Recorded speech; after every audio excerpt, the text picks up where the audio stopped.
Assalamualaikum warahmatullahi wabarakatuh.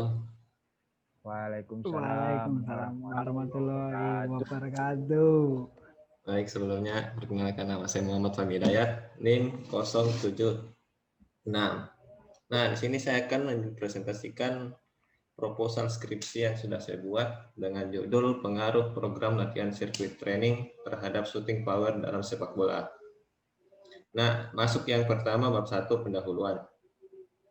Yang pertama ada latar belakang masalah.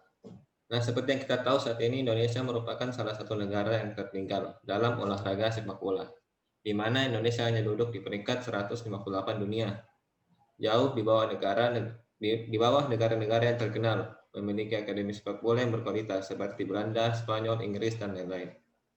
Dan salah satu penyebabnya adalah persepak bola Indonesia saat ini tidak tersedianya sarana fasilitas yang sepadan dengan fasilitas yang dimiliki oleh negara-negara lainnya. Nah, berdasarkan hasil observasi saya melihat pertandingan-pertandingan di Liga Indonesia sepak bola, ternyata ada perbedaan penguasaan teknik dan fisik dalam bermain sepak bola. Yang pertama karena kurangnya latihan maupun kurangnya fisik, sehingga menyebabkan pemain tersebut kurang bersaing dalam tingkat dunia. Nah, kesalahan tersebut diantaranya ketika melakukan teknik gerakan dengan bola, misalnya pada saat menendang bola ke gawang. Seringkali hasil tendangan tersebut tidak masuk ke gawang, entah itu melenceng atau terlalu keras. Dan atau kekuatan saat menendang bola masih lemah sehingga mudah ditangkap oleh penjaga gawang. Nah, penelitian yang saya lakukan saat ini adalah latihan sirkuit training. Latihan sirkuit training ini disesuaikan dengan materi atau mempertimbangkan situasi dan kondisi serta kebutuhan karakteristik pemain. Maka melalui sirkuit training tersebut diharapkan dapat memudahkan dalam menguasai teknik menembak dalam permainan sepak bola. Nah, program latihan sirkuit yang dikemukakan oleh YPOC dalam Sajoto dilakukan dengan 8 stasiun tempat latihan. Setiap stasiun terdiri dari suatu latihan yang dilakukan selama 45 detik dan repetisi latihan antara 15 sampai 20 kali. Waktu istirahat dalam satu stasiun sebelum berpindah ke stasiun berikutnya adalah 1 menit atau kurang. Adapun bentuk-bentuk latihan dalam tiap pos meliputi latihan kecepatan dan kelincahan, latihan daya tahan, latihan daya ledak, latihan kekuatan, latihan fleksibilitas, dan latihan koordinasi kaki menembak bola ke target gawang. Adapun rumusan masalah yang saya buat di sini adalah apakah program latihan sirkuit training ini dapat berpengaruh pada shooting dalam permainan sepak bola ini. Nah,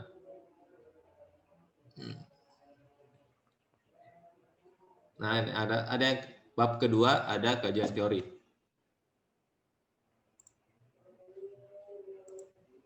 Seperti yang kita tahu, pengertian sepak bola adalah cabang olahraga yang menggunakan bola yang umumnya terbuat dari bahan kulit dan dimainkan oleh dua tim yang masing-masing beranggotakan 11 orang pemain inti dan beberapa pemain cadangan. Secara umum, hanya penjaga gawang saja yang berhak menyentuh bola dengan tangan atau lengan dalam daerah gawangnya. Sedangkan 10 pemain lainnya diizinkan menggunakan seluruh tubuhnya selain tangan, biasanya dengan kaki untuk menendang, dada untuk mengontrol, dan kepala untuk menyundul.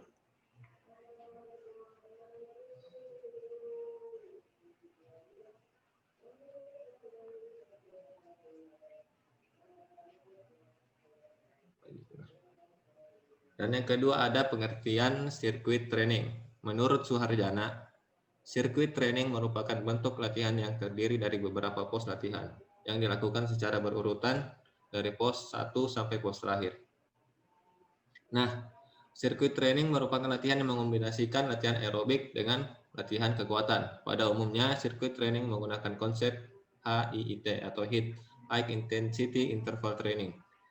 Program seperti ini memanfaatkan sistem EPOC atau hutang oksigen sehingga akan membakar energi lebih banyak walaupun sudah tidak latihan atau dalam keadaan istirahat. Sirkuit training ini dapat dilakukan dalam waktu yang singkat dan terbagi menjadi beberapa pos dengan gerakan-gerakan berbeda. Gerakan latihan pada sirkuit training dapat menggunakan free weight maupun machine. Penggunaan alat-alat tersebut tentunya disesuaikan dengan tujuan fitness yang diinginkan dan ketersediaan alat. Sirkuit training dapat dilakukan secara beregu maupun individu. Setiap gerakan pada sirkuit training umumnya dilakukan selama 150 sampai 180 detik untuk menjaga agar otot tidak kelelahan. Jika Anda melakukan latihan selama 60 detik, maka lakukan istirahat selama 20 detik sebelum melakukan gerakan selanjutnya. Penelitian menunjukkan bahwa melakukan sirkuit training dapat memberikan dampak yang positif terhadap kebugaran. Program sirkuit training merupakan program latihan yang ditemukan oleh R.M. Morgan dan G.T. Anderson di University of Leeds, Inggris pada tahun 1953. Latihan ini dilakukan dengan menargetkan bagian-bagian otot tertentu agar beberapa kemampuan otot seperti daya tahan, kecepatan, fleksibilitas, kekuatan, dan mobilitas bisa meningkat. Program sirkuit training dibuat berdasarkan kebutuhan atau tujuan dari pelakunya yang biasanya tersusun secara sistematis dalam suatu sirkuit. Nah, program sirkuit training juga merupakan program yang menggabungkan kekuatan otot dan latihan kardiovaskular. Latihan ini bisa dilakukan di mana saja dan kapan saja, dengan menekankan latihan pada kekuatan otot dalam repetisi tertentu, lalu diselingi dengan latihan kardio selama beberapa detik hingga menit agar bisa dilanjutkan ke pos atau stasiun selanjutnya.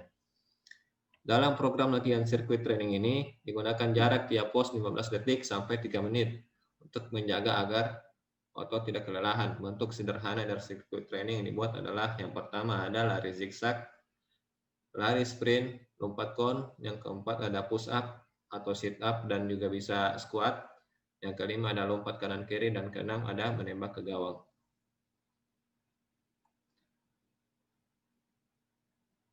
Selanjutnya ada hipotesis yang saya buat di sini itu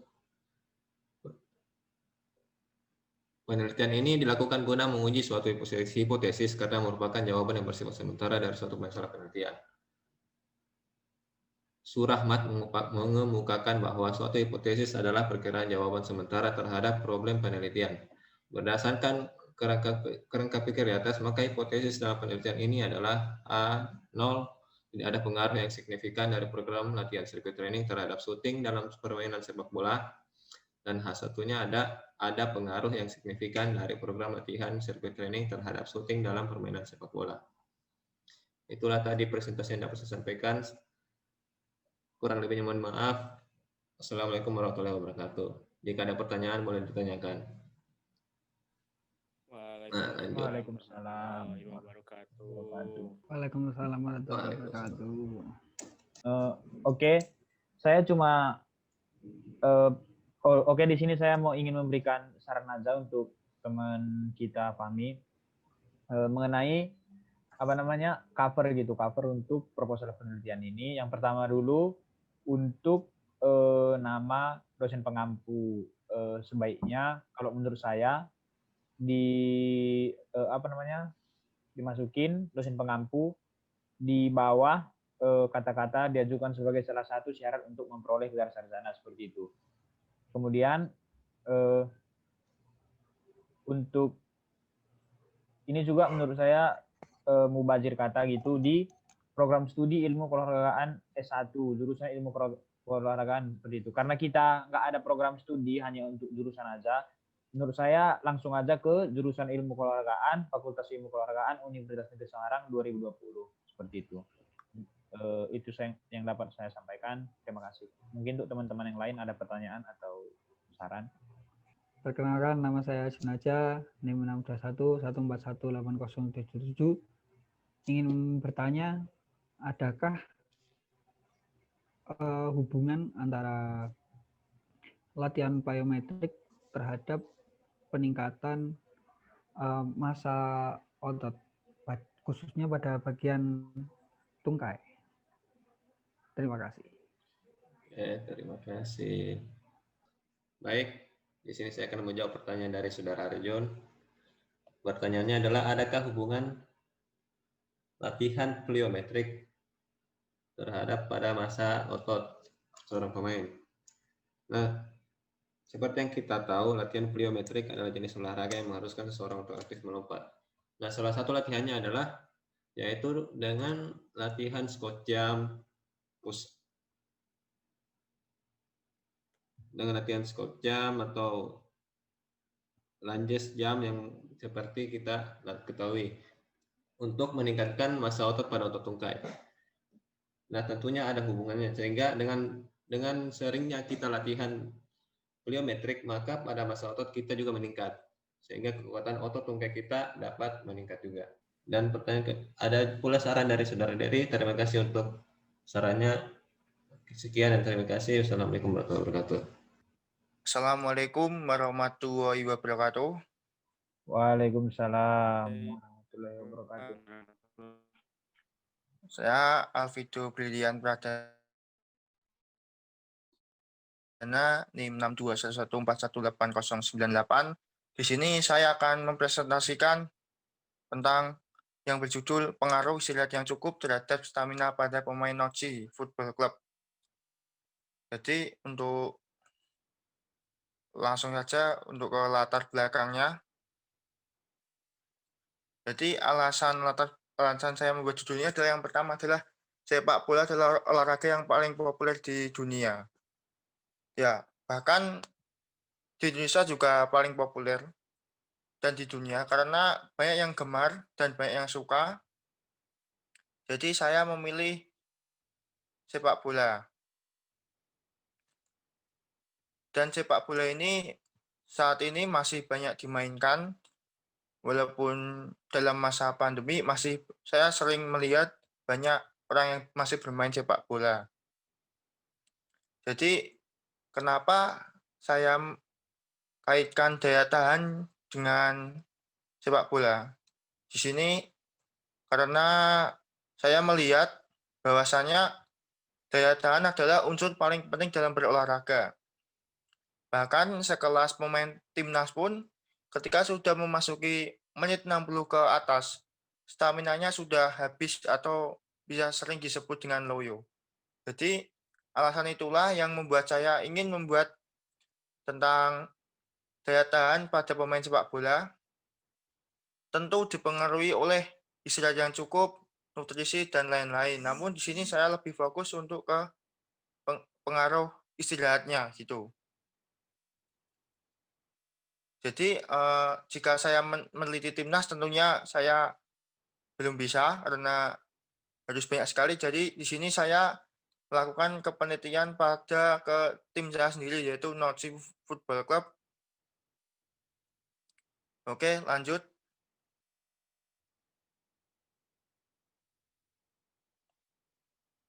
Untuk rumusan masalahnya yaitu ada dua. Bagaimana pola istirahat yang cukup untuk menjaga stamina pemain Noci. Dan yang kedua, apakah menjaga pola istirahat efektif dalam menjadi solusi para pemain Noci. Oke, langsung saja ke landasan teori.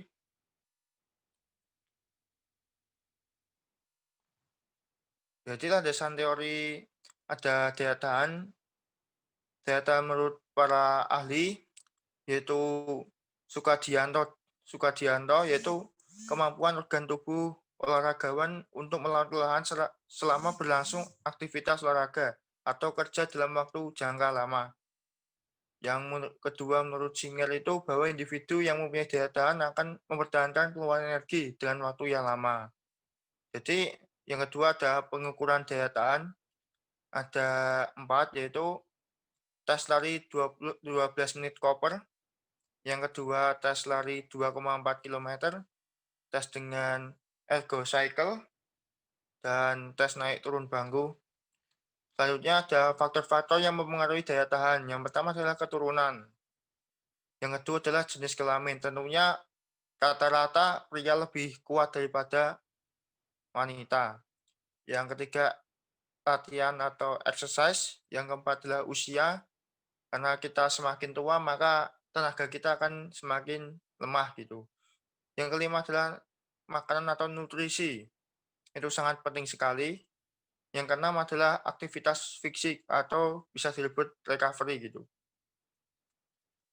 Yang selanjutnya ada sejarah sepak bola itu singkatnya yaitu digemari pada 2 Masehi sampai abad ke-3 Masehi di Cina pada masa dinasti Han. Dulu itu sepak bola sempat dilarang karena dalam permainan sepak bola itu banyak kekerasan dan brutal. Tapi pada akhirnya bisa disahkan lagi, bisa dilegalkan lagi gitu. Jadi ini ada FIFA. FIFA itu adalah federasinya sepak bola internasional atau induk organisasi internasional sepak bola. Terus ada UEFA juga, CAF, AFC. AFC ini adalah di Asia. Gitu. Selanjutnya adalah definisi sepak bola. Jadi definisi sepak bola itu intinya itu bermain dalam 45 menit kali 2 dan dimainkan oleh 11 pemain. Oke, lanjut. Jadi ada teknik dasar yang umum dalam sepak bola yaitu ada menendang, menggiring atau dribbling, mengintingkan bola, dan menyundul bola. Oke, untuk selanjutnya adalah peraturan sepak bolanya. Lapangan sekitar 100 sampai 110 untuk panjangnya, lebarnya 64 sampai 75 meter, dan seterusnya. Ada gawang, bola, peraturan mulai pertandingan, lalu jumlah pemain, pemimpin tim atau kapten, terus peraturan dalam aksesoris, ada wasit, asisten wasit, terus peraturan waktu bermain sepak bola, biasanya kan 45 kali 2 atau 90 menit, karena kalau masih draw, biasanya diadakan waktu extra time 2 kali 15 menit. Ada peraturan kick off, peraturan goal, offside dan onside, ada peraturan bola keluar atau out, lemparan ke dalam atau throw in, tendangan gawang, tendangan sudut, peraturan pergantian pemain, peraturan terjadinya pelanggaran, peraturan tendangan bebas atau free kick, dan yang terakhir terjadinya penalti. Jadi yang selanjutnya rangka berpikir, daya tahan atau stamina sangat diperlukan untuk berolahraga. Ketika stamina buruk, maka berolahraga pun tidak teratur. Kerangka berpikir yang dikemukakan pada penelitian ini berdasarkan pada landasan teori yang relevan dan memiliki keterkaitan terhadap variabel sampel penelitian. Adapun kerangka berpikir yang dikemukakan yakni terdapat pengaruh istirahat pada pesepak bola. Hipotesis yaitu merupakan jawaban sementara terhadap masalah yang menjadi sampel dalam penelitian. Berdasarkan pada paparan di atas, maka rumusan hipotesis yakni terdapat pengaruh istirahat yang cukup terhadap stamina pada pemain Norwich Football Club. Ya, mungkin itu dari saya, mungkin dari teman-teman ada masukan atau pertanyaan bisa diajukan. Oke. Perkenalkan, nama saya Dery Prando Purba. Ingin bertanya kepada Alfido. Di sini kan bagaimana untuk mempertahankan stamina atau daya tahan seorang dalam sepak bola seperti itu, terlebih di timnya Alfido Notsi seperti itu kan. Saya mau bertanya, bagaimana hubungan antara daya tahan, stamina terhadap kerentanan cedera terhadap pemain sepak bola tersebut seperti itu. Terima kasih Mas Dery. Jadi setahu saya ya, jadi ketika kita sudah kelelahan atau stamina kita, istilahnya stamina kita habis, itu untuk rentan cederanya itu lebih besar. Dikarenakan karena stamina kita sudah habis atau menipis, itu fokus dari kita itu berkurang gitu Mas Dedi. Oke, baik Mas, terima kasih untuk jawabannya. Mungkin ada yang lain?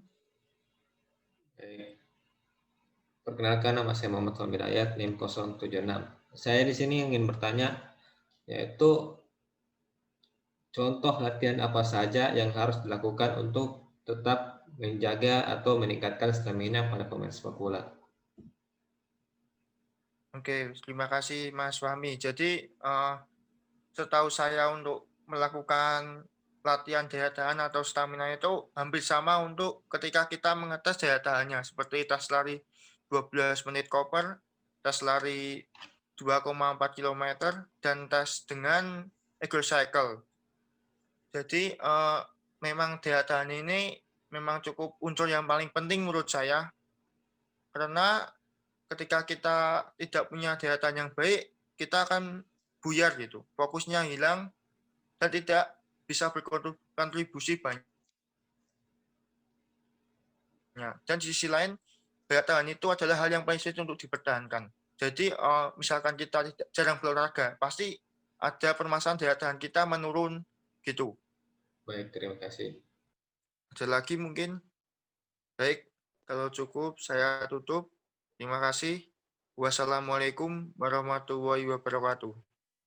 Waalaikumsalam warahmatullahi wabarakatuh. Waalaikumsalam warahmatullahi wabarakatuh. Waalaikumsalam. Waalaikumsalam. Oke, assalamualaikum warahmatullahi wabarakatuh. Waalaikumsalam. Waalaikumsalam warahmatullahi wabarakatuh. Perkenalkan, nama saya Dery Prandawa Purba, NIM 62114-18095. Nah, di sini untuk proposal skripsi kali ini saya memberikan judul Pengaruh Pemberian Gula Merah terhadap Daya Tahan pada Pemain Sepak Bola. Nah, hampir sama seperti teman kita video tadi, tetapi dia lebih ke pengaruh istirahatnya seperti itu. Tapi di sini saya ke pengaruh pemberian gula. Oke, lanjut saja ke latar belakang. Nah, di sini saya membuat kata pengantar dan daftar isi seperti itu. Hampir berbeda sedikit dengan teman-teman sebelumnya, Fahmi dan Alvido. Oke, langsung ke bab 1, latar belakang. Ya, hampir sama dengan Alvido dan Fahmi. Memang sepak bola itu adalah salah satu olahraga yang paling digemari di seluruh dunia seperti itu. Di Indonesia juga. Bahkan saking digemarinya banyak olahraga yang meniru sepak bola seperti itu. Contohnya futsal, street football, atau jenis-jenis yang menggunakan bola lainnya seperti itu. Nah, berbicara mengenai sepak bola, prestasi sangat perlu diperhatikan sebagai penunjang di dalam olahraga sepak bola. Seperti itu. Faktor-faktor itu diungkapkan oleh Harsono. Ada 4 faktor yang perlu diperhatikan dan dilatih secara sesama oleh atlet. 4 faktor tersebut meliputi fisik, teknik, taktik, dan mental. 4 faktor ini mutlak harus dimiliki oleh seorang atlet. Sebagaimana kita ketahui, itu bakal dilatih oleh masing-masing pelatih seperti itu. Ada pelatih fisik, pelatih teknik, dan pelatih head coach atau pelatih kepala untuk taktik dan lain-lainnya seperti itu. Namun itu semua di bawah kendali dari pelatih kepala seperti itu. Latihan fisik sendiri merupakan aktivitas yang dilakukan untuk meningkatkan atau memelihara kebugaran tubuh dan dikelompokkan ke dalam beberapa kategori tergantung pengaruh yang ditimbulkan seperti itu. Nah, latihan aerobik seperti latihan fast track, interval training, karena latihan aerobik ini dapat memberikan beban maksimum pada sistem jantung, paru-paru pada manusia, dan berpusat pada penambahan daya tahan kardiovaskular seperti yang diungkapkan oleh teman kita Alvido juga sebelumnya. Oke, next. Lanjut. Nah, lanjut ke bagian rumusan masalah. Rumusan masalah yang saya buat di sini ada 3. Yang pertama, bagaimana daya tahan pada pemain sepak bola setelah mengkonsumsi gula merah? Yang kedua, apakah ada perbedaan daya tahan pada pemain sepak bola yang mengkonsumsi gula merah dan yang tidak mengkonsumsi gula merah? Dan yang ketiga itu, faktor-faktor apakah yang mempengaruhi daya tahan tubuh? Seperti itu. Nah, lanjut. Oke, selanjutnya itu ada tinjauan pustaka. Nah, permainan sepak bola. Permainan sepak bola ini merupakan cabang olahraga permainan bergu atau tim seperti itu. Sama kayak voli, terus basket itu merupakan bergu gitu. Tergantung berapa jumlah pemain yang ada dalam bergu tersebut. Nah, kalau sepak bola itu ada 11 lawan 11 pemain. Untuk waktu yang dimainkan itu 45 kali 2 atau 90 menit. Jikalau itu sudah jikalau seri ataupun itu sudah memasuki masa quarter final, semifinal, dan final, itu biasanya dimasuki ke extra time seperti itu. Nah, selanjutnya itu dasar-dasar dari permainan sepak bola sendiri. Yang pertama itu ada menggiring bola atau dribbling, mengoper bola atau passing, menghentikan bola atau trapping, mengindur bola atau heading, dan menembak bola atau shooting. Tadi juga udah dijelaskan oleh teman kita Alfido. Nah, gerak dasar sepak bola seperti ini dijelaskan di atas sangat penting untuk diperhatikan karena seorang pelatih itu memberikan pelatihan yang baik dan benar sehingga atletnya nantinya bisa melakukan gerak dasar sepak bola yang benar dan menjadi lebih mumpuni atau lebih bisa lagi. Seorang atlet sepak bola harus memiliki keterampilan sepak bola dasar yang baik dan dilatih dengan metode latihan yang benar. Dan menurut Sugianto, keterampilan gerak dasar adalah kemampuan untuk melakukan gerakan secara efektif dan efisien. Terdapat aspek yang menjadi faktor sehingga dapat menimbulkan prestasi. Keempat itu dikemukakan oleh Harsono. Yang pertama, latihan fisik, latihan teknik, taktik, dan mental. Seperti yang sudah saya jelaskan sebelumnya. Oke, lanjut. Nah, pengertian daya tahan. Daya tahan itu memegang peran penting dalam capaian prestasi seseorang seperti itu. Sebagaimana dikatakan oleh Astran, hal terpenting dari kepelatihan pada dasarnya adalah membangun kekuatan dan daya tahan pada setiap jenis pekerjaan, di mana bentuk latihan dapat dilakukan secara statis dan dinamis. Itu dikemukakan oleh Rodal. Dan daya tahan atau endurance adalah kemampuan untuk melakukan suatu gerakan atau usaha melewati suatu periode waktu.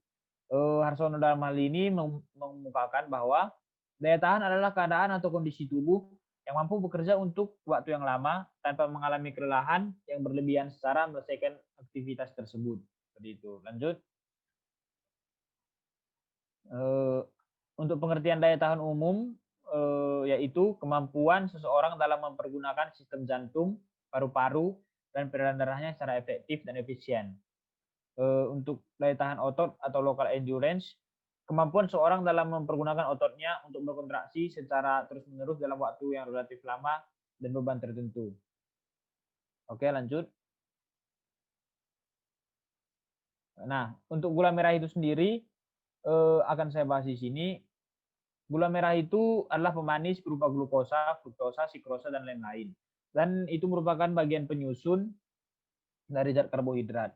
Zat ini bila dikonsumsi akan menghasilkan jumlah kalori dan energi yang sangat diperlukan oleh tubuh. Nah, melihat dari pengertian gula merah ini, saya sangat yakin jika pemberian gula merah itu sangat berpengaruh terhadap daya tahan tubuh terhadap pemain sepak bola seperti itu. Nah, mari kita lihat manfaat gula merah. Gula merah adalah gula yang berwarna kekuningan atau kecoklatan.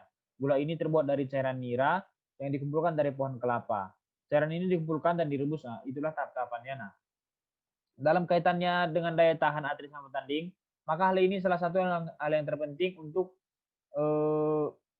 seorang olahragawan agar dapat mempertahankan prestasi terbaiknya seperti itu jika memiliki daya tahan tubuh yang bagus seperti itu. Selanjutnya, nah, faktor-faktor yang mempengaruhi daya tahan tubuh tadi juga sudah dijelaskan oleh teman kita Alfido. Yang pertama itu ada genetik atau keturunan, yang kedua umur. Biasanya umur 20 sampai 30 itu masih lumayan produktif, tapi umur 50-an udah mulai menurun seperti itu. Lanjut. Jenis kelamin seperti yang dibilang Fido juga tadi, laki-laki dan perempuan itu memiliki daya tahan yang berbeda. Pada umumnya laki-laki lebih kuat atau lebih efisien daya tahannya daripada wanita pada umumnya. Tetapi ada beberapa juga wanita yang memiliki daya tahan tubuh yang bagus seperti itu. Yang keempat itu ada aktivitas fisik. Selanjutnya, untuk kerangka berpikirnya, oke lanjut. Nah, ini dia untuk kerangkanya. Yang pertama itu mulai dari pemain sepak bola, bagaimana daya tahannya sebelum diberikan gula dan setelah pemberian gula. Nah, di akhir nanti akan kita ketahui pengaruh pemberian gula merah terhadap pemain tersebut sebelum dan sesudah diberikan. Oke, next. Nah, hipotesis. Berdasarkan uraian di atas, maka hipotesis yang diajukan pada penelitian ini adalah ada pengaruh pemberian gula merah terhadap daya tahan pemain sepak bola. Karena itu tadi diuraikan dalam pengertian gula merah yang menunjukkan bahwa gula merah itu dapat memberikan energi yang lebih gitu, karena mengandung karbohidrat dan gula juga. Oke, itu yang dapat saya sampaikan pada kali ini. Mungkin ada teman-teman yang mau bertanya. Saya ingin bertanya, mengenalkan saya Alfido Brilian. Saya ingin bertanya, untuk pemberian gula merah itu ada dosisnya atau tidak? Dan pemberiannya itu setelah berolahraga atau sebelum? Terima kasih. Oke, terima kasih Alfido untuk pertanyaannya. Saya akan jawab. Untuk dosis pemberiannya itu biasanya itu dalam bentuk apa namanya padat, bukan dalam bentuk cairan seperti itu, karena kalau dalam bentuk cairan akan mengurangi apa namanya kadar dari gula merah tersebut. Oleh karena itu diberikan dalam bentuk padatan. Nah, mungkin sebesar apa ya? Sebesar penghapus lah, penghapus yang kecil segini. Nah, dikonsumsi oleh pemain sepak bola. Nah, itu dikonsumsi itu sebelum seperti itu. Karena kita akan menguji dulu sebelum diberikan. Nah, setelah nanti diberikan, baru dimainkan. Di akhir nanti, kita akan melihat bagaimana pengaruh gula merah tersebut terhadap pemain yang tidak diberikan dan pemain yang diberikan. Seperti itu, Mas Alfido. Terima kasih. Mungkin masih ada yang mau bertanya? Baik, saya ingin bertanya. Ya, perkenalkan nama saya Muhammad Fahmi Dayat, NIM 076. Pertanyaan saya adalah, zat apa saja atau kandungan apa saja yang terkandung dalam gula merah sehingga dapat mempengaruhi atau meningkatkan daya tahan tubuh seorang pemain ketika bertanding? Nah, tadi udah dijelaskan di bagian pengertian gula merah.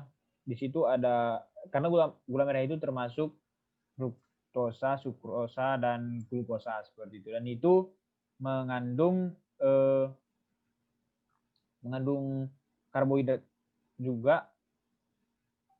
Itulah yang membuat membuat gula merah itu pengaruhnya ada gitu, ada untuk daya tahan seseorang. Nah, zat karbohidrat tersebut karena itu sangat diperlukan sebagai energi, karena juga gula merah juga mengandung kalori juga seperti itu. Terima kasih. Masih ada yang mau bertanya? Masih ada? Aku dan halo. Dengar nggak suaraku?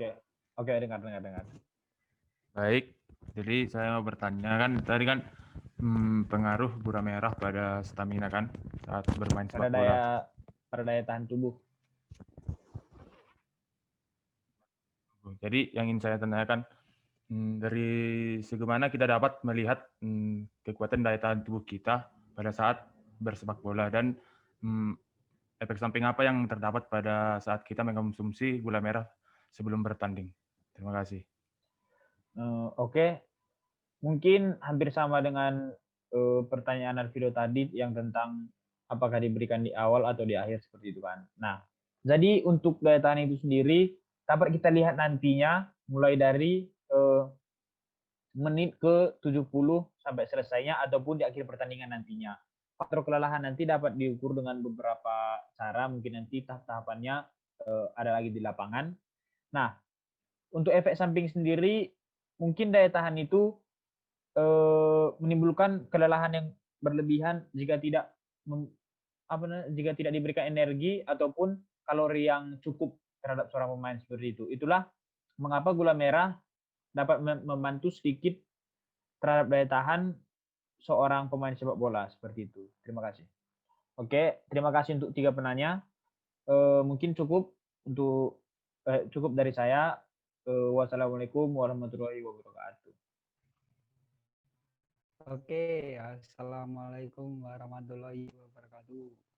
Waalaikumsalam Waalaikumsalam warahmatullahi wabarakatuh.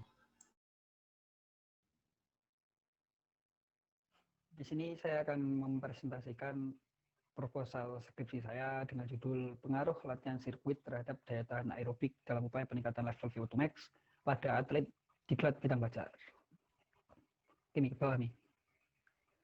Langsung pada bab pertama, yaitu pendahuluan.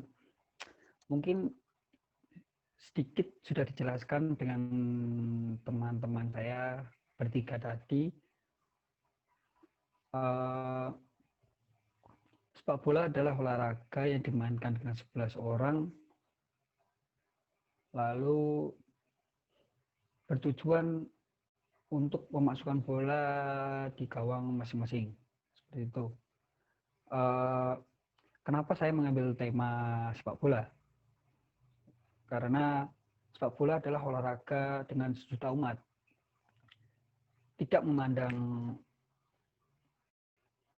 kasta ekonomi, umur, bahkan gender. Semua secara garis besar, semua mencintai sepak bola. Seperti itu. Nah, jadi kejayaan suatu bangsa dapat dilihat dari hasil-hasil prestasi yang diraih oleh para atletnya. Dalam kompetisi cabang olahraga, banyak faktor yang mempengaruhi prestasi para atlet, diantaranya adalah latihan dan pembinaan yang terprogram serta berkesinambungan dengan tunjang oleh status gizi yang baik dan memadai. Oke, ke bawah nih. Daya tahan jantung, pernafasan, peredaran darah lewat peredaran darah, kelincahan, reaksi, keseimbangan, koordinasi, kelentukan persendian, dan daya ledak. VO2 max, sebelumnya saya kasih gambaran terlebih dahulu. VO2 max adalah volume maksimal O2, yaitu oksigen yang diproses oleh tubuh manusia pada saat melakukan kegiatan yang intensif. Oke, ini ke bawah.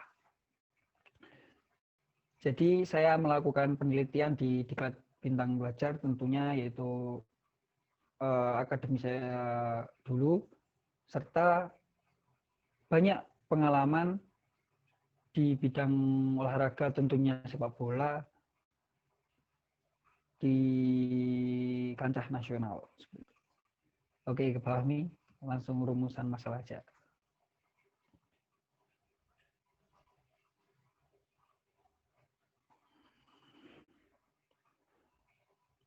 Oke, ada rumusan masalahnya ada 3, yaitu adakah pengaruh latihan sirkuit terhadap daya tahan tubuh atlet bintang pelajar. Yang kedua, adakah pengaruh latihan sirkuit terhadap peningkatan level VO2 max. Yang ketiga, adakah perbedaan antara level VO2 max sesudah dan sebelum menerima metode latihan sirkuit. Oke, lanjut ke metode bab kedua. Itu landasan teori dan hipotesis. Yang pertama adalah sepak bola adalah permainan yang dilakukan oleh 2 regu, masing-masing regu terdiri dari 11 orang pemain dan seorang diantaranya adalah penjaga gawang. Masing-masing regu harus berusaha memasukkan bola sebanyak-banyaknya ke gawang lawan dan berusaha menjaga gawangnya sendiri agar tidak kemasukan. Suatu regu dinyatakan menang apabila regu tersebut dapat memasukkan bola terbanyak ke gawang lawannya, dan apabila skor sama, maka permainan dinyatakan seri. Menurut Sucipto. Oke, ke bawah.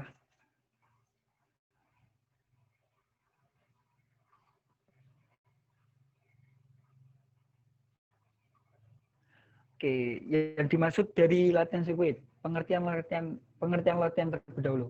Latihan adalah perangkat utama dalam proses latihan harian untuk meningkatkan kualitas fungsi sistem organ tubuh manusia sehingga mempermudah olahragawan dalam penyempurnaan geraknya, menurut Ismoyo 2014.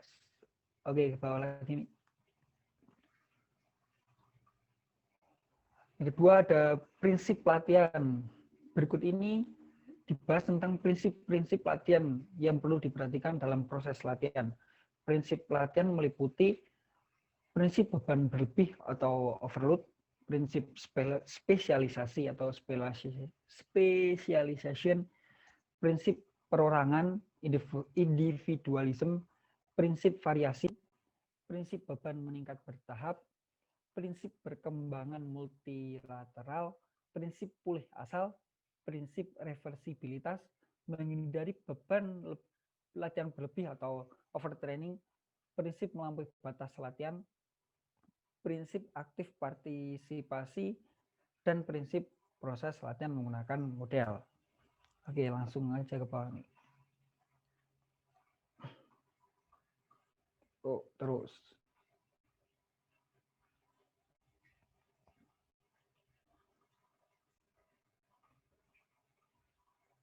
Oke, sekarang yang dimaksud latihan sirkuit. Sirkuit training adalah suatu program latihan terdiri dari beberapa stasiun dan setiap stasiun seorang atlet melakukan jenis latihan yang telah ditentukan. Satu sirkuit latihan dikatakan selesai apabila seseorang atlet telah menyelesaikan latihan di semua stasiun sesuai dengan dosis yang telah ditetapkan. Latihan sirkuit ini yang saya buat ada 2 program latihan sirkuit dan 8 tempat. Satu stasiun diselesaikan dalam waktu 30 detik dan dengan repetisi antara 8 sampai 20 kali. Sedangkan waktu istirahat tiap stasiun adalah 1 menit atau kurang. Rancangan kedua dinyatakan bahwa jumlah stasiun antara 6 sampai 15 tempat. Satu stasiun diselesaikan dalam waktu 30 detik dan satu sirkuit diselesaikan antara 5 sampai 10 sampai 20 menit. Dengan waktu istirahat tiap stasiun adalah 15 sampai 20 detik. Ya, bawah.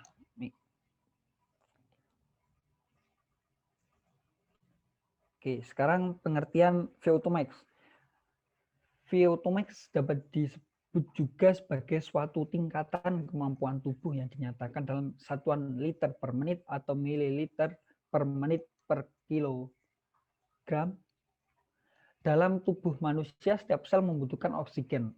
Pada proses mengubah energi 20 menjadi ATP atau adenosin trifosfat yang siap pakai untuk kerja setiap sel.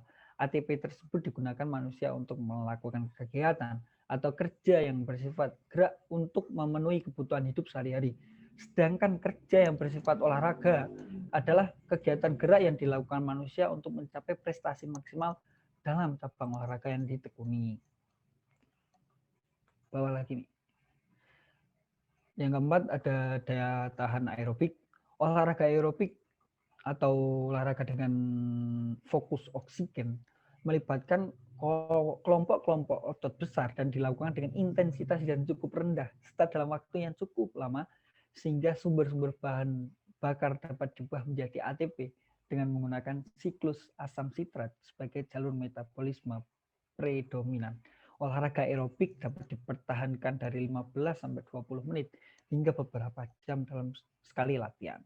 Oke, paham nih.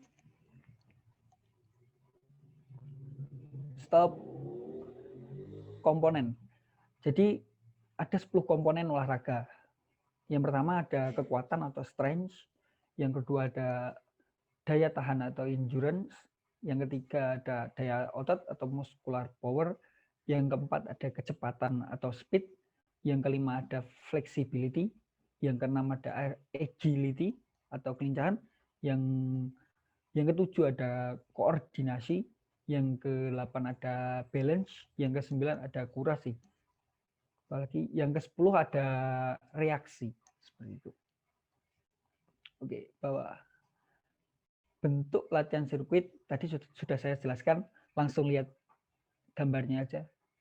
Terus. Oke, di situ ada pos 1 ada sit up. Lanjut ke pos 2 ada plyometric jumping, yang ketiga ada push up, yang keempat ada zigzag, yang kelima ada squat rush, yang keenam ada back up, yang ketujuh ada chair dips, yang kedelapan ada shuttle run 5 meter. Oke, langsung bawah.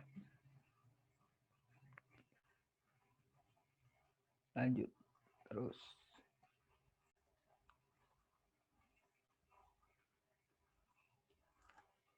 Jadi untuk mengukur VO2 max pasti menggunakan metode pengukuran yaitu bernama multi-stage fitness test atau MFT atau BIP test.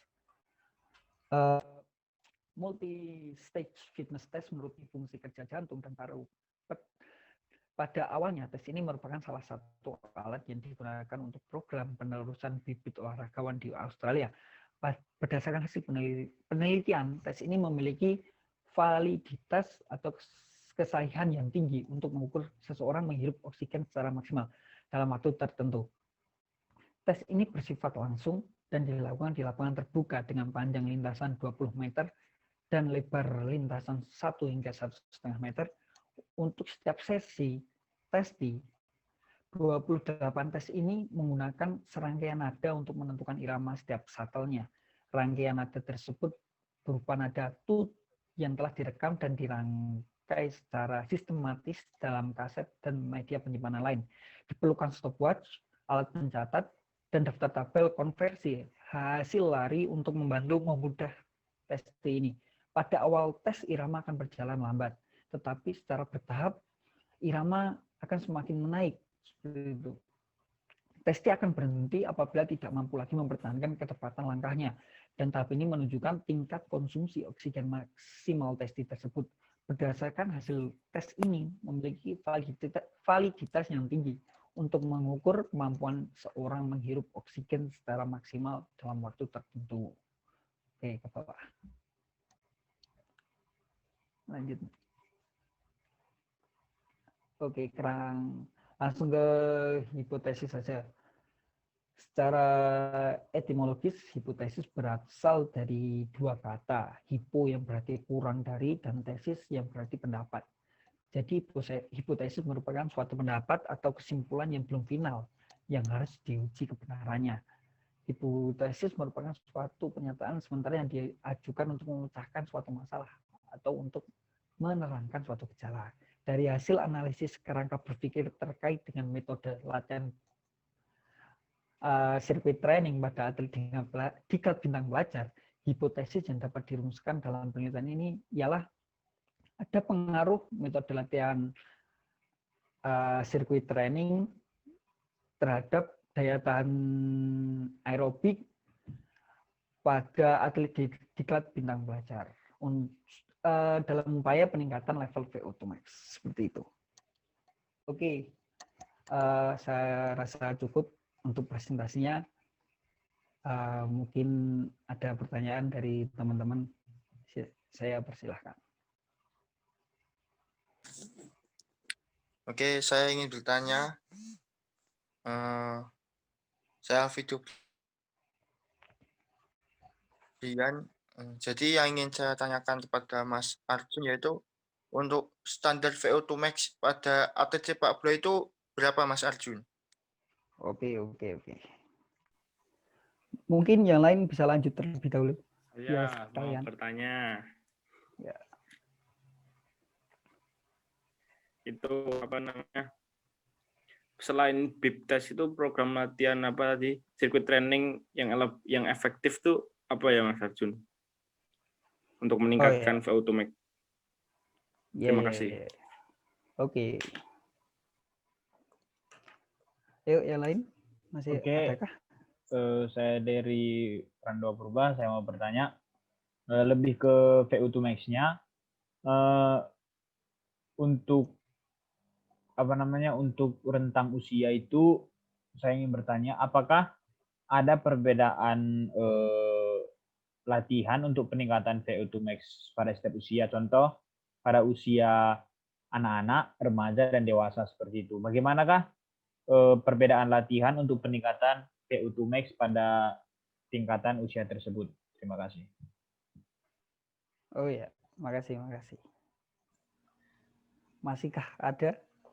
Baik, saya ingin bertanya, dengan nama saya Muhammad Fahmi Dayat, NIM 076. Pertanyaan saya adalah, adakah hubungan VO2 max dengan penampilan seorang atlet sepak bola atau performa atlet sepak bola di atas lapangan? Seperti itu. Terima kasih. Jordi sekalian? Atau enggak? Oh ya, enggak. Mungkin bisa dikasih waktu sebentar biar dilanjut dulu dengan presentasi selanjutnya. Izinkan saya menjawab pertanyaan keempat orang tadi. Oke, langsung aja, Jun. Yang pertama dari Derry ya? Dari siapa? Alfido. Standar VO2 max bagi pemain sepak bola. Menurut Coach Aji Santoso, standar pemain timnas saja level 55. Itu sudah standar timnas. Untuk di tingkat Eropa itu level 60. Nah, makanya Indonesia ini masih banyak PR untuk menyusul sepak bola di tingkat dunia, menyusul Eropa tentunya, ya kan? Untuk yang kedua, metode latihan. Metode latihan ini otomatis metode latihan yang berhubungan dengan aerobik. Atau bisa kita katakan metode latihan kardiovaskuler yang di situ bertujuan untuk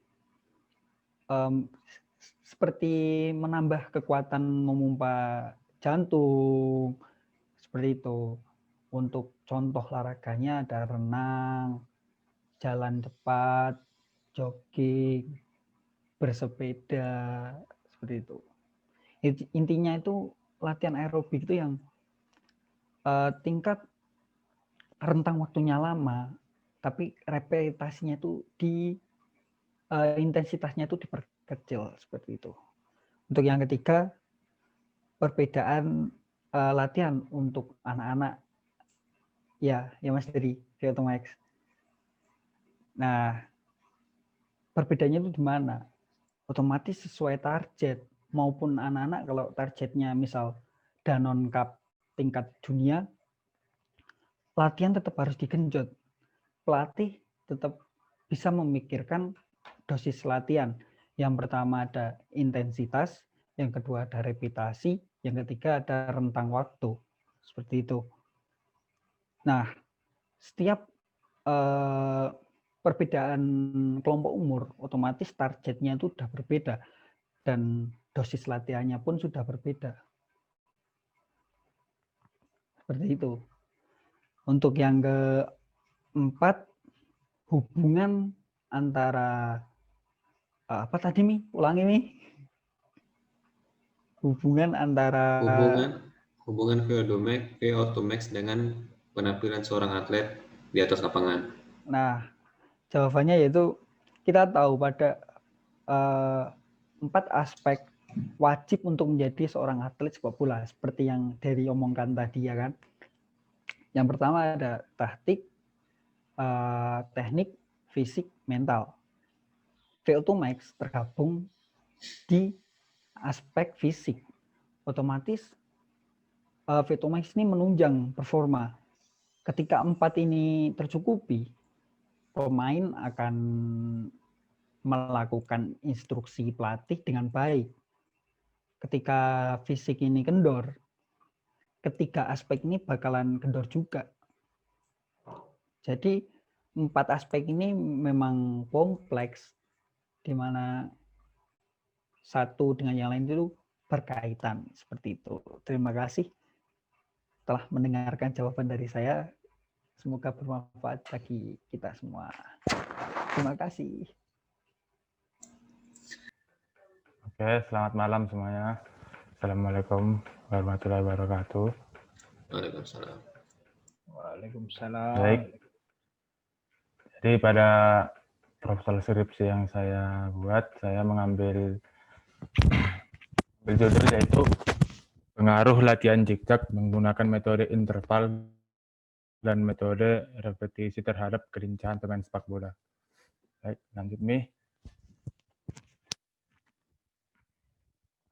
Yang ya, baik bab 1 itu ya pendahuluan, di mana saya jadi baik langsung saja ke latar belakang penelitian. Jadi seperti yang kita ketahui, kalau di dunia dan termasuk di Indonesia, sepak bola itu merupakan olahraga yang sangat digemari, terutama di kalangan anak muda, terutama seperti mahasiswa dan pelajar. Jadi sepak bola adalah olahraga yang digemari oleh semua kalangan di dunia, termasuk Indonesia, dari anak-anak, remaja, dewasa, dan orang tua. Olahraga ini disukai terutama oleh laki-laki. Namun samping itu tidak jauh juga dari para wanita. Ada juga wanita yang menyukai sepak bola. Seperti di Indonesia sendiri sudah ada klub wanita seperti Persija dan Persib dan lain-lain. Jadi Namun sepak bola seperti yang kita ketahui sudah menjadi cita-cita yang ingin orang capai. Jadi tidak asing lagi kita tidak asing lagi kita lihat atau kita dengar sepak bola menjadi pekerjaan pekerjaan banyak orang. Karena sepak bola orang-orang mendapat materi yang tidak sedikit. Contohnya di liga profesional para atlet mendapat penghasilan melalui olahraga ini. Bahkan seperti yang kita lihat pada saat sekarang ini banyak orang tua yang mendaftarkan anak-anaknya ke sekolah sepak bola atau akademi sepak bola dengan maksud ingin anak-anaknya bisa bermain bola dan menjadi pemain sepak bola profesional. Lanjut, Mi.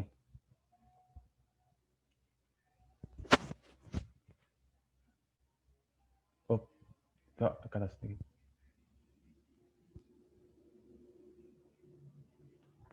Atas. Nah, jadi di kelincahan.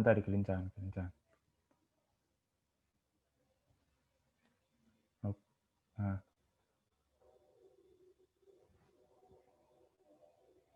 coba kurang atas nih. Slide kedua.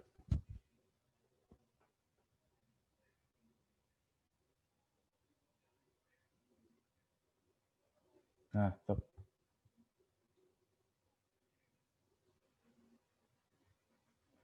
Atasnya sedikit lagi. Mana itu?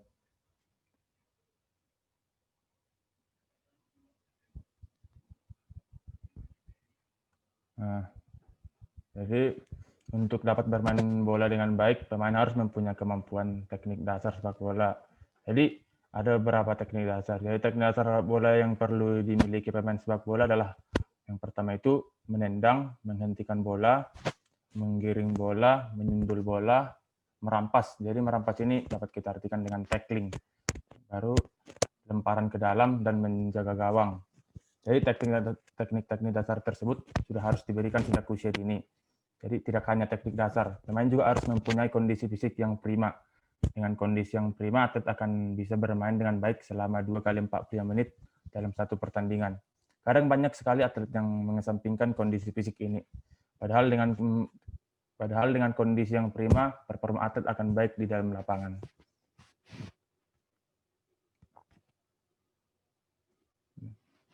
Jadi salah satu kondisi fisik yang memiliki peran penting dalam sepak bola adalah kelincahan atau yang sering kita artikan itu agility. Jadi kelincahan ini penting sekali dalam bergerak dan mengubah arah dengan cepat dalam permainan sepak bola menurut Carsono. Jadi orang yang lincah adalah orang yang mempunyai kemampuan untuk merubah arah dan posisi tubuh dengan cepat dan tepat pada waktu sedang bergerak tanpa kehilangan keseimbangan dan kesadaran akan posisi tubuhnya. Jadi, mendefinisikan kelincahan adalah kemampuan dari seseorang untuk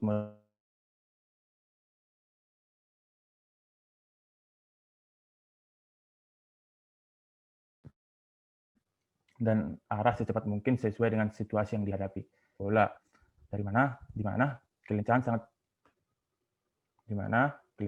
sangat penting ketika berlari, bergerak, mencari posisi yang tepat, baik pemain yang berposisi sebagai kiper, pemain bertahan, pemain tengah, maupun pemain depan harus mempunyai kelincahan yang sangat bagus. Jadi kelincahan sangat penting bagi pemain sepak bola. Dengan kelincahan yang baik, pemain akan bisa bergerak dengan lincah ke segala arah dengan tujuan yang akan dicapai. Jadi kelincahan itu sendiri dapat berperan dalam mengubah arah tubuh kita dengan cepat dan tepat pada kehilangan keseimbangan pada tubuh kita. Sesuai dengan yang dijelaskan oleh Santana, agility is closely related to violence because it. Jadi pendapat di atas menjelaskan bahwa dalam kelincahan sangat erat kaitannya dengan keseimbangan. Karena memerlukan atlet untuk mengatur pergeseran dalam tubuh. Jadi dengan kelincahan juga seseorang pemain dapat bergerak dan dapat melewati sergapan lawan ketika adanya tekanan dari lawan. Dengan ruang gerak yang terbatas dan dengan adanya penjagaan yang ketat dari lawan. Lanjut nih ke bawah nih.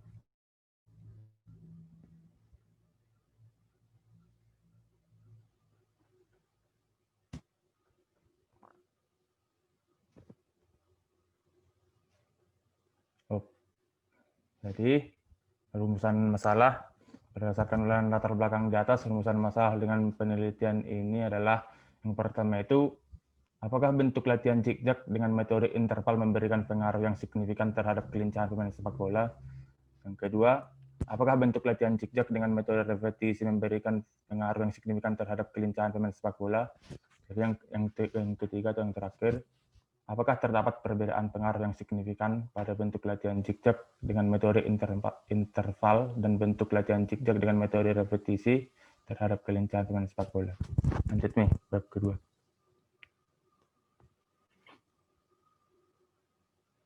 Baik, langsung bab yang kedua, yaitu kajian pustaka, di mana yang pertama itu seperti definisi sepak bola. Jadi, sepak bola adalah sebuah permainan yang dilakukan dengan menyepak bola yang mempunyai tujuan untuk memasukkan bola ke gawang lawan dan mempertahankan gawang agar tidak kemasukan bola. Jadi, di dalam permainan sepak bola, setiap pemain diperbolehkan menggunakan seluruh anggota badan kecuali tangan dan lengan. Hanya penjaga gawang yang diperbolehkan memainkan bola dengan kaki dan tangan. Jadi program latihan yang baik dan merefleksikan kemampuan pemain saat bertanding, seorang atlet sepak bola harus mampu untuk menunjukkan kekuatan, kelincahan, kecepatan, dan daya tahan selama 90 menit permainan. Lanjut nih.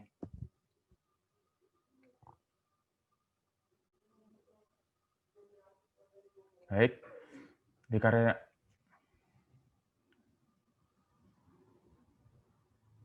Yang kedua itu teknik dasar sepak bola. Jadi teknik dasar merupakan salah satu fondasi bagi seseorang pemain atau atlet untuk dapat bermain sepak bola. Menurut Surampet 1999 dalam penelitian bahwa teknik dasar adalah semua kegiatan yang mendasari sehingga menjadi modal dalam permainan sepak bola. Untuk meningkatkan kualitas pemain ke arah prestasi, maka masalah teknik dasar merupakan persyaratan yang menentukan. Oleh karena itu, tanpa menguasai dasar-dasar teknik dan keterampilan sepak bola dengan baik dan benar, maka untuk itu selanjutnya akan melakukan prinsip-prinsip bermain sepak bola. Tidak terdapat melakukan pola-pola permainan atau pengembangan taktik modern dan tidak akan dapat pula membaca permainan. Baik, jadi beberapa teknik itu ya seperti itu menghentikan bola. Jadi seperti yang saya jelaskan tadi di latar belakang.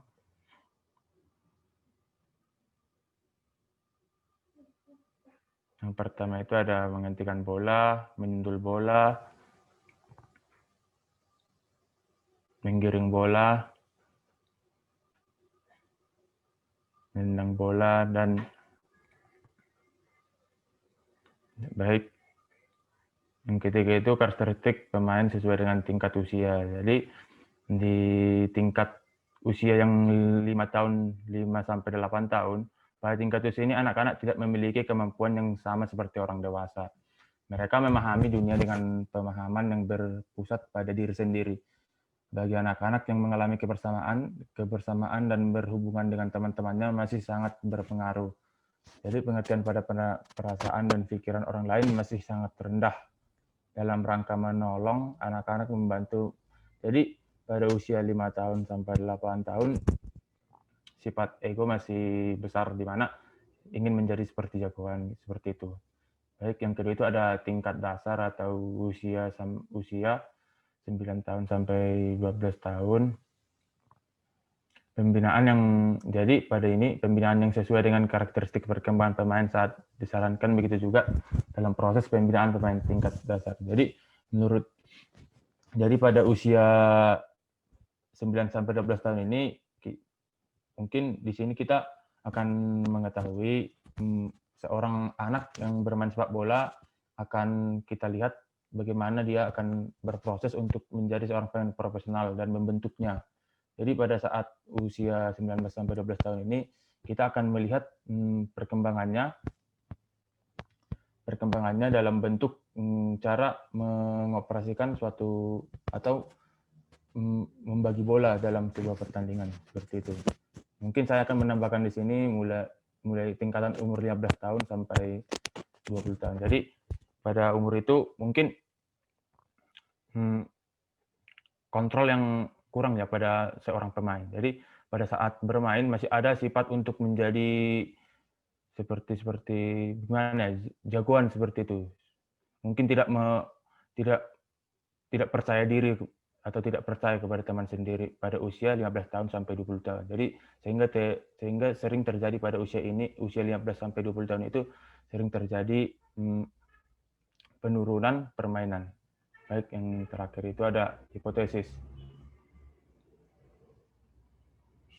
Jadi hipotesisnya, penelitian ini dilakukan guna menguji suatu hipotesis karena merupakan jawaban yang bersifat sementara dari suatu penelitian. Jadi dengan latihan jejak dengan metode latihan repetisi dan interval untuk seorang pemain sepak bola, maka kelincahan pemain akan semakin meningkat dan daya tahan tubuh yang semakin prima. Terima kasih. Mungkin ada pertanyaan atau saran seperti itu.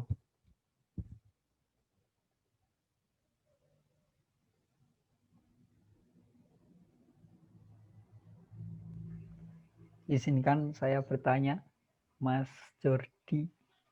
Ya, baik. Oke, Mas Dina. Agun. Jadi gini, kalau misalkan Mas Jordi ini diposisikan sebagai seorang pelatih di SSB, yang otomatis kebanyakan Mas Jordi itu memegang di usia U9, U10, 13, U11. Intinya usia anak-anak lah. Ketika anak-anak itu mengalami star syndrome seperti yang dikatakan Mas Jordi, kayak sok jagoan, itu bagaimana sih jalan keluarnya diambil sama Mas Jordi sebagai seorang pelatih loh? Oke, thank you. Oke, makasih Mas Jun. Berikutnya apakah ada? Baik, saya akan menjawab pertanyaan dari Mas Arjun. Tadi kan pertanyaannya bagaimana cara mengatasi atau memberikan solusi terhadap anak-anak yang gimana ya, jagoan atau kita yang sering kita sebut seperti Merasa begitu paling kan Mas Jun? bisa. Atau merasa paling bisa, ya kan? Jadi kalau menurut saya, misalkan saya sebagai pelatih ini, Iya, kan? iya. Jadi ini kan di usia 9 atau 9, 10 sampai 12 tahun lah kita ibaratkan. Jadi kalau menurut saya solusi yang bisa saya sampaikan jika saya sebagai pelatih yaitu mungkin dengan cara memberikan dia motivasi atau dengan memberikan dia sebuah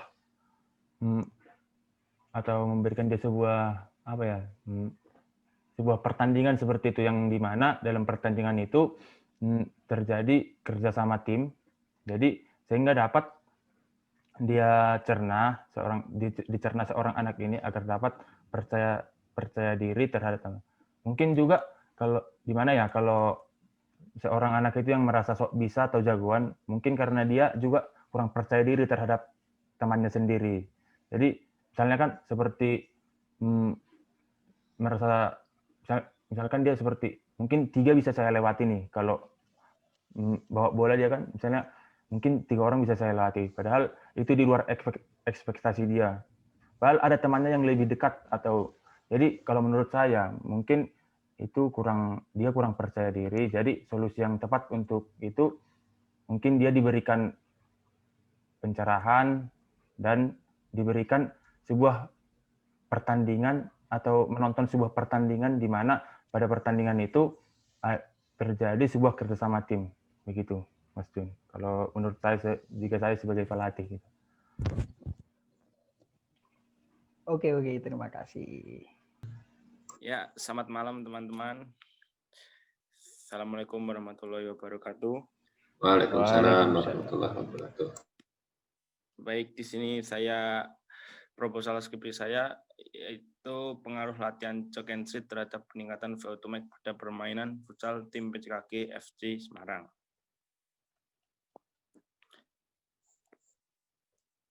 Latar belakang. Di sini saya mengambil tema futsal. Lainnya pada sepak bola, saya futsal.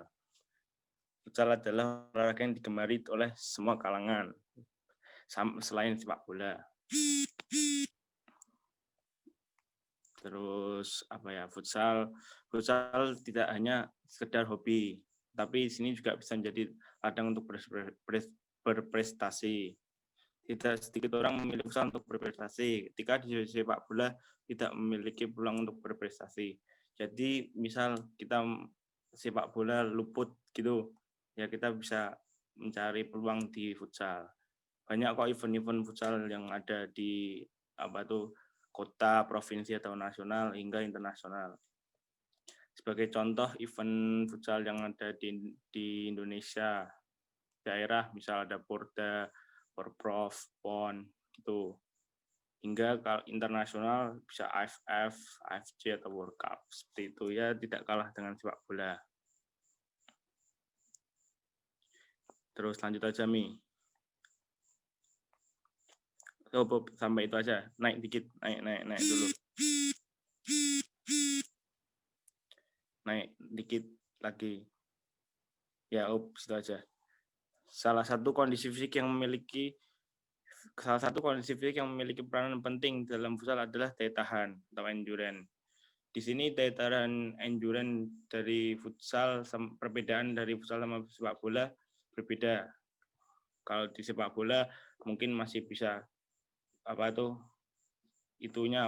bisa rest di tengah lapangan. Tapi kalau di futsal lapangannya kecil, jadi kita perlu tenaga yang lebih.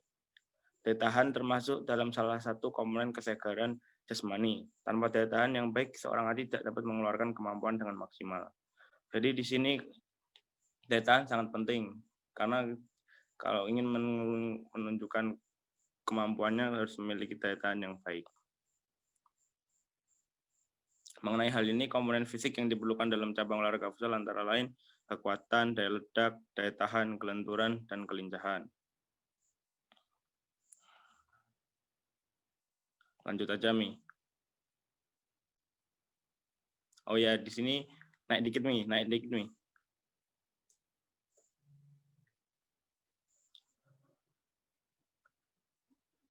Lagi. Oh, tadi sampai mana ya, Li? Ada bermacam latihan daya tahan, yaitu bib test, lari interval, cross country, jog and street, dan masih banyak lagi. Di sini nanti saya akan menjelaskan tentang jog and street, dan interval training. Yuk, bawah Mi. Rumusan masalah. Tujuan penelitian saya adalah untuk mengetahui terdapat pengaruh latihan jog and street terhadap peningkatan volume pada tim futsal BCKG. Turun lagi, Mi.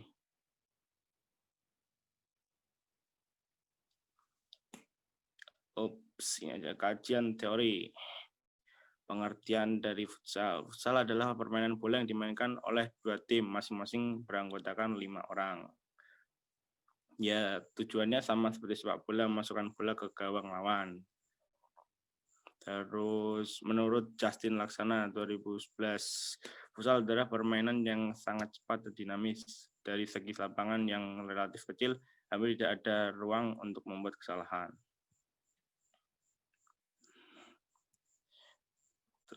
Pengertian daya tahan. Oke.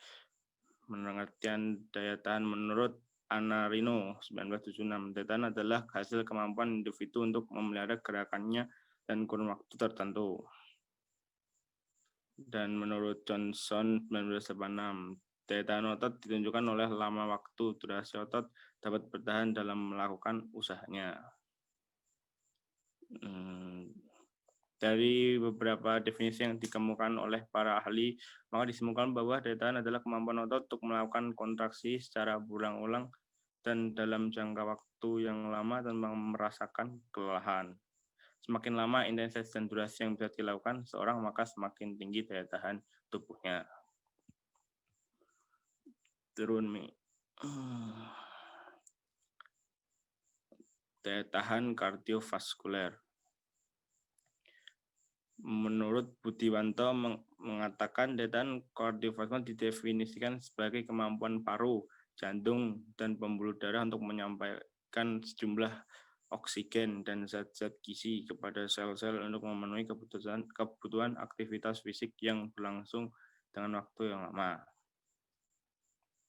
Seorang yang memiliki daya tahan kardiovaskular tinggi lebih mudah untuk memberikan pasokan oksigen ke jaringan yang membutuhkan oksigen. Seorang yang memiliki daya tahan kardiovaskular rendah lebih sulit memberikan pasokan oksigen ke jaringan yang membutuhkan oksigen, akibatnya cepat kelelahan. Jadi pentingnya latihan VO2max yaitu untuk meningkatkan kemampuan kapasitas volume oksigen dalam paru-paru kita biar tidak mudah lelah. Langsung turun aja ke materinya. Jog and street.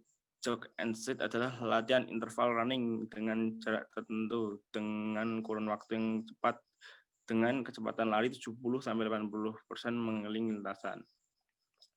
Misal gambarannya seperti ini, jog and street itu misal kita lintasan 400 meter, kita 400 meter keliling lapangan. Nah, di per 200 meternya kita melakukan jogging, terus ke 200 meternya lagi kita melakukan street, yaitu lari 70-80%. Itu mungkin efektif untuk meningkatkan kemampuan VO2max. Itu dengan rentan waktu 15 hingga 30 menit per pengulangan, per babak, per interval, setiap interval. Sedangkan interval training adalah suatu sistem latihan yang disekelilingi oleh interval yang berubah masa istirahat. Kedua hal ini sangat berkaitan untuk meningkatkan daya tahan atlet. Beban latihan dapat diterjemahkan ke dalam tempo, kecepatan, dan berat beban latihannya. Lama latihan dapat dilihat dari jarak tempuh dan waktu. Repetisi dapat ditinjau dari pengulangan latihan yang harus dilakukan. Kemudian masa istirahat disesuaikan di antara masing-masing latihan. Kerangka berpikir. Daya tahan sangat diperlukan untuk semua orang. Ketika daya tahan tubuh menurun, maka tubuh akan mudah terserang penyakit. Daya tahan kardiovaskular berhubungan dengan kebutuhan oksigen ketika melakukan aktivitas fisik. Kerangka berpikir yang ditemukan penelitian. Oke, turun Mi. Hipotesis merupakan jawaban sementara. Jadi ini belum jawaban pasti, kita harus melakukan penelitian dulu apakah itu efektif dalam meningkatkan VO2max atau tidak. Baik, sekian dari saya. Jika ada yang tanyakan, boleh ditanyakan.